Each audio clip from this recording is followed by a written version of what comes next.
How many tangents can a circle have from A point lying inside the circle. एक बार हिंदी में पढ़ लो question क्या हमारे पास, कि एक वृत्त के अंदर एक बिंदु से वृत्त पर कितनी स्पर्श रेखाएं हो सकती हैं। देखो हमारे पास क्या एक वृत्त है, ठीक है, और ये कह रहा है कि इस वृत्त के अंदर एक पॉइंट है, कोई भी पॉइंट ले लो भाई, इससे कितनी स्पर्श रेखाएं हो सकती है। अब देखो स्पर्श रेखा क्या होती है, जो सर्कल को टच करके जाए।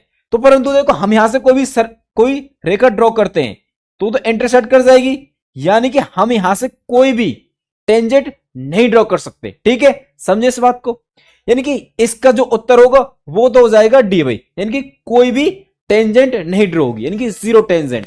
अब देखो यदि बाहर हुआ, आउटसाइड द सर्कल हुआ, तो कितनी टेंजेंट ड्रॉ कर सकते हैं। तो देखो हमारे पास हो सकते हैं, देखो एक तो ये टेंजेंट हो जाएगी और एक ये हो जाएगी, यानी दो टेंजेंट्स ड्रॉ कर सकते हैं यदि बाहर हुआ तो।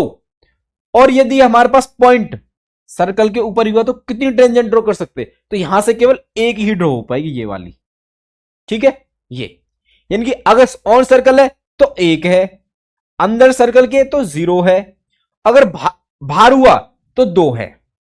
समझे इस बात को, आशा करता हूं ये कॉन्सेप्ट आपके समझ में आ गया। Thank you all of you.